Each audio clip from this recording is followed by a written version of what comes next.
Zombie Apocalypse. अस्सलाम वालेकुम दोस्तों, क्या हाल है आप सबका। Hope so everyone is fine. So guys, आज एक नई वीडियो के साथ आपके सामने हाजिर हुए हैं। तो आज हम जिन दो डिवाइस का कंपैरिजन करने वाले हैं, उनमें से जो फर्स्ट डिवाइस है वो सैमसंग की रिसेंटली लॉन्च होने वाली A12 है, और जबकि जो दूसरी डिवाइस है वो Huawei की Y7P है, जो कि वो भी रिसेंटली लॉन्च हुई है। तो गाइज़, अगर आपने मेरी सैमसंग गैलेक्सी A12 की अनबॉक्सिंग और रिव्यू वाली वीडियो नहीं देखी तो मैं उसका लिंक डिस्क्रिप्शन में भी दे दूंगा और आई वाले आइकन में भी दे दूंगा, तो काइंडली जाकर पहले उसे देख लीजिए। उसमें मैंने इसकी तमाम स्पेसिफिकेशंस और इसकी अनबॉक्सिंग की है सेल फ़ोन की, जो कि आपकी इन्फॉर्मेशन में इजाफा करेगी। जी हाँ, तो दोस्तों चलते हैं अपने वीडियो की तरफ बगैर टाइम वेस्ट किए। तो अगर कोई नया व्यूअर्स है तो काइंडली उससे यही गुजारिश है कि मेरे चैनल को सब्सक्राइब कर दीजिए, ताकि मेरी हर लेटेस्ट आने वाली अपडेट आप तक बआसानी पहुँचती रहे। जी हाँ, तो दोस्तों सबसे पहले इन दोनों सेल फ़ोन की स्क्रीन साइज़ की कंपैरिजन कर लेते हैं। तो आपको सैमसंग गैलेक्सी A12 में जो है ना 6.5 इंचज़ का देखने को मिल सकता है, और जबकि Huawei में आपको 6.39 इंचज़ का देखने को मिल सकता है। तो इसमें सैमसंग विन कर गया है। तो अब इस सेल फ़ोन के थिकनेस की कंपैरिजन कर लेते हैं। तो आपको थिकनेस में जो है सैमसंग 8.9 mm का देखने को मिल सकता है, और जबकि Huawei 8.1 mm का देखने को मिल सकता है। तो इसमें Huawei विन कर गया है। तो अब दोस्तों अब इस सेल फोन के वेट की कंपैरिजन कर लेते हैं। तो आपको गैलेक्सी में जो है ना 205 ग्राम का देखने को मिल सकता है, और जबकि Huawei आपको 176 ग्राम का देखने को मिल सकता है।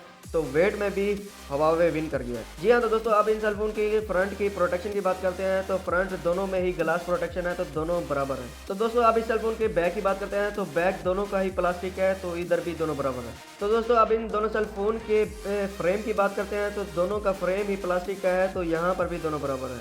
तो दोस्तों अब इन दोनों सेल फोन की फिंगरप्रिंट की कंपैरिजन कर लेते हैं। तो आपको गैलेक्सी में जो है ना साइड माउंटेड फिंगरप्रिंट देखने को मिल सकता है, और जबकि Huawei में आपको रेयर माउंटेड फिंगरप्रिंट देखने को मिल सकता है।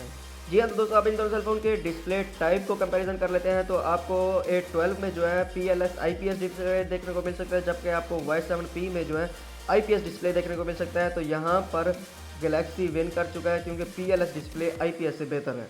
तो अब बात कर लेते हैं डिस्प्ले रेजोल्यूशन की। तो आपको A12 में जो है 720x1600 का रेजोल्यूशन देखने को मिल सकता है, और आपको Y7P में भी 720x1560 का रेजोल्यूशन देखने को मिल सकता है। दोनों सेम ही है। जी हाँ, तो दोस्तों अब इन दोनों सेल फोन के फ्रंट कैमरे को कंपैरिजन कर लेते हैं। तो आपको फ्रंट कैमरे दोनों में ही 8 मेगापिक्सल का देखने को मिल सकता है, दोनों के सेम ही है। जी हाँ, तो दोस्तों अब इन दोनों सेल फोन की वीडियो रिकॉर्डिंग की बात करते हैं, जो कि फ्रंट कैमरे से ली जा सकती है। आपको 1080 पिक्सल में 30 FPS की वीडियो रिकॉर्ड करके दे सकते हैं ये दोनों सेल फोन। तो दोस्तों अब इन दोनों सेल फोन के बैक कैमरे को कंपैरिजन कर लेते हैं। तो आपको बैक में जो है A12 में आपको 48 मेगापिक्सल का वाइड के तौर पर यूज़ देखने को मिल सकता है, और जबकि 5 मेगापिक्सल का अल्ट्रा वाइड के तौर पर और 2 मेगापिक्सल का डेप्थ सेंसर के तौर पर देखने को मिल सकता है। और जबकि अल्ट्रा वाइड जो है आपको Y7P में जो है ना 8 मेगापिक्सल का देखने को मिल सकता है। तो इस सूरत हाल में Y7P विन कर गया। जी हाँ, तो दोस्तों आपको A12 में जो है ना क्वाड कैमरा देखने को सेटअप देखने को मिल सकता है, जो कि इसका फोर्थ कैमरा जो है वो आपको 2 मेगापिक्सल का मैक्रो के तौर पर यूज़ होता है। और बैक से आपको वीडियो रिकॉर्डिंग की बात की जाए तो ये बैक में आपको 1080p में आपको 30 FPS की रिकॉर्डिंग करके दे सकते हैं, ये दोनों सेम है। जी हाँ, तो दोस्तों अब इन दोनों सेल फोन की चिपसेट को कंपैरिजन कर लेते हैं। तो आपको A12 में जो है MediaTek का Helio P35 वाला चिपसेट देखने को मिल सकता है, और जबकि आपको Huawei में Kirin 710 वाला चिपसेट देखने को मिल सकता है, जो कि बेहतर है ये MediaTek से।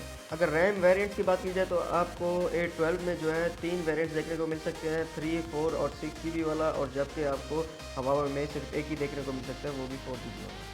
और अगर इन दोनों सेल फोन के इंटरनल मेमोरी को कंपैरिजन किया जाए तो आपको इसमें 3GB में 32GB, 4GB में 64GB, और 4GB में 128GB, और 6GB में 128GB देखने को मिल सकता है। और जबकि Huawei में आपको सिर्फ और सिर्फ 4GB के साथ 64GB देखने को मिल सकता है। जी हाँ, तो दोस्तों अगर इन दोनों सेल फोन के बैटरी को कंपैरिजन किया जाए तो आपको A12 में 5000 mAh की बैटरी देखने को मिल सकती है, और जबकि Huawei में आपको 4000 mAh की बैटरी देखने को मिल सकती है। और अगर इन दोनों सेल फोन के चार्जर की बात की जाए तो आपको A12 में 15 वाट का फास्ट चार्जर देखने को मिल सकता है, और जबकि आपको Huawei में 10 वाट का फास्ट चार्जर देखने को मिल सकता है। जी हाँ, तो दोस्तों ये था इन दोनों सेल फोन का कंपैरिजन। तो उम्मीद करता हूँ कि आपको ये कंपैरिजन पसंद आया होगा। तो अगर ये पसंद आया तो इसे लाइक और मेरे चैनल को सब्सक्राइब और अपने दोस्तों के साथ शेयर करना ना भूलिए। मुझे दीजिए इजाज़त, अपने दुआओं में याद रखिए। ओके, अल्लाह हाफ़िज़।